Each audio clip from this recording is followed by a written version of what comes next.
Bueno, rescatemos, ¿no es cierto?, que para Javier Milei el equilibrio fiscal y el superávit fiscal son una prioridad absoluta, así lo dijo en algún momento, en más de una oportunidad. Y en ese plano dijo, bueno, estoy haciendo un ajuste fiscal brutal. Esa es una palabra de él, ¿no? Lo brutal es una palabra de él, no mía. El gobierno anuncia que las cuentas fiscales ya cerraron en equilibrio tanto en enero como en febrero, pero eso es y no es, porque en realidad si vos no pagás las cuentas, los números se van a cerrar. Ahora, en realidad es cierto que el ajuste fiscal que se está haciendo es fuertísimo y apunta a un equilibrio fiscal genuino, no dibujado de cara a los próximos meses. Pensemos, la obra pública se congeló, se están eliminando los subsidios que existían a las tarifas, a los combustibles, etcétera, que lo estamos viendo en el ajuste de los precios. No hay más aportes del Tesoro Nacional a las provincias. Se eliminó la fórmula de indexación previsional para los jubilados, que han tenido una pérdida de poder adquisitivo de casi el 40%. Siempre dijimos, Miguel, que el 45% del gasto público son las jubilaciones y pensiones. Sí.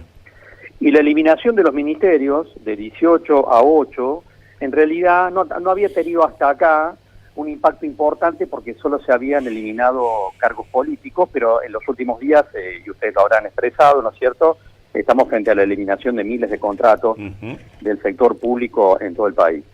Ahora, el tema es, bueno, eso obviamente va a conducir a un equilibrio de las cuentas fiscales o a un superávit casi que rápidamente, pero alguna vez, Miguel, hemos hablado de ese libro que yo escribí con Osvaldo Giordano hace 2 años. Cuando hablamos que tiene que haber un Estado eficiente, tenemos que hablar de la eficiencia del Estado, no de la ausencia del Estado. Y en realidad el gobierno argentino está haciendo un ajuste brutal, como dice el presidente, pero no está mejorando la eficiencia del Estado, la está empeorando. Y a esto me quiero referir. Yo puedo tener un Estado grande o chico, pero tiene que ser eficiente. Y en términos de eficiencia, este gobierno no está haciendo absolutamente nada. No solamente no está haciendo absolutamente nada, está jugando en la dirección contraria. Hay áreas completas del gobierno nacional que están en una inacción y en una parálisis más que llamativa. Y alguien dirá, ¿y por qué? Y porque todavía no se cubrieron algunos cargos en las líneas intermedias. En parte sí, pero en parte también, y lo quiero decir, Miguel, porque se han llenado muchos cargos de la Administración Pública Nacional con youtubers, militantes libertarios de 20 y pico de años, que no tienen la más remota idea de cómo funciona la Administración Pública Nacional. Y entonces nos estamos encontrando con áreas completas de la Administración Pública Nacional que están paralizadas. Y alguien dirá, bueno, se va a resolver, hay que tener paciencia, Roma nos hizo en un día, ya la van a acomodar. Bueno, la verdad no lo sé, pero lo cierto es que no solamente estamos con un ajuste tremendo, quiero separar las dos cosas, Miguel, ¿no? Claro, sí, es una necesario. cosa es que vos ajustés las cuentas fiscales, y otra cosa es que la administración pública con la que te quedás no esté funcionando por ineficiencia. Alguien me dirá, bueno, pero a ver, el Estado siempre ha sido ineficiente. Y es cierto, pero en realidad estamos complicando todavía más las cosas, poniendo a gente en cargos importantes de la Administración Pública Nacional que no tienen la más pálida idea de cómo funciona la administración pública, de cómo funcionan los circuitos administrativos. Y entonces tenemos una situación que se va complicando cada vez más. El tema es que esto obviamente cae sobre la situación de las provincias y los municipios, no solamente por el ajuste que mencionábamos recién, sino porque además la economía argentina está en un proceso recesivo, que hemos hablado muchas veces, y esto está complicando los gobiernos provinciales porque se está cayendo la coparticipación federal de impuestos por la recesión y se cae la recaudación propia de las provincias. En un contexto donde hay más demandas de salud y de educación, ¿te acuerdas que lo hablamos? Porque obviamente hay gente que en este proceso de pérdida de poder adquisitivo está saliendo de la salud privada y se va a la salud pública, o está pasando sus hijos a un colegio público en lugar de un colegio privado.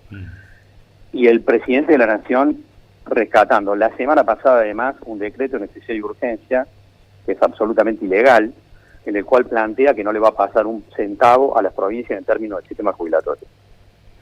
Esto pone a los gobiernos provinciales en una situación muy delicada, Miguel, lo hemos hablado otras veces, porque alguien que nos está escuchando también dirá, bueno, la provincia también tiene que hacer el ajuste. Pero una cosa es hacer el ajuste y otra cosa es saltar al abismo. Que me parece que es parte de lo que estamos mirando y que se va a seguir complicando. Si no hay un marco de reconciliación, llamémosle así, un mínimo punto de acuerdo entre Nación y las provincias. Ayer el presidente dijo, fue un error hablarles de manera transparente y honesta, o sea, le sigue tirando piedras a los gobernadores. Y en ese punto, obviamente que se va a hacer cada vez más difícil encontrar un punto de encuentro y de conciliación entre los gobiernos provinciales y el gobierno nacional y el Congreso, ¿no? Y esto obviamente va complicando cada vez más el escenario político, pero también está complicando el escenario económico y va a seguir complicando la situación social. Carlos, pregunto, ¿hay un término intermedio entre el gradualismo de Macri y la brutalidad de Milei? Por supuesto que sí, y yo te diría que hay varios puntos de contacto para pensar eso, y en realidad pensemos esto que hemos charlado, Miguel. Hoy tenemos al Fondo Monetario Internacional cuestionando al gobierno argentino, a Domingo Cavallo cuestionando al gobierno argentino por la forma en que hace las cosas.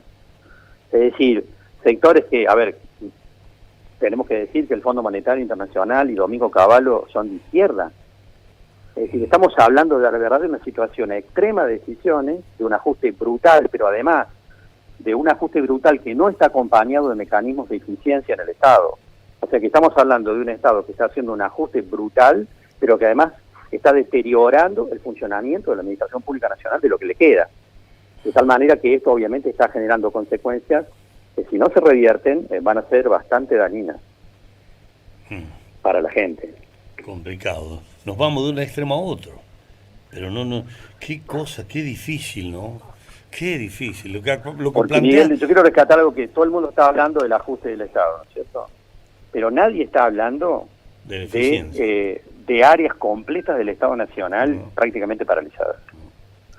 Y prácticamente paralizadas porque se ha puesto al frente de esas áreas a gente que no maneja y que no tiene conocimiento de los circuitos administrativos. Entonces tenemos áreas completas de la Administración Pública Nacional paralizadas en un acto de ineficiencia que no tiene antecedentes. ¿Será que está esperando la ley ómnibus, el 25 de mayo, el DNU? ¿Será que está esperando? Todo depende de eso, pero mientras tanto se puede eficientizar el Estado. Se puede mientras tanto, ¿no? Lo que pasa, Miguel, que si yo puse como funcionario en un segundo nivel del Estado, en lugar de poner a alguien que tenga nociones de los circuitos administrativos, puse a un youtuber de 23 años que no tiene la más remota idea de cómo funciona la legislación, en realidad también voy a estar haciendo algo que no tiene nada que ver con la ley ómnibus. Volvemos sobre lo mismo que fue lo que escribimos en el libro con Osvaldo Giordano. Sí. Una cosa es hablar del tamaño del Estado y otra cosa es hablar de la eficiencia del Estado. Este gobierno está destrozando parte de la estructura del Estado, pero lo que va quedando tampoco lo está manejando con eficiencia. Es más, está deteriorando los pocos niveles de eficiencia que podrían existir antes. Bueno, Carlos, una vez más, muchas gracias. Hoy el tema es la eficiencia del Estado en este marco de ajuste. Lo has dicho clarísimo. Gracias, Carlos. Buen día, que anden bien. Licenciado Carlos Sellaro.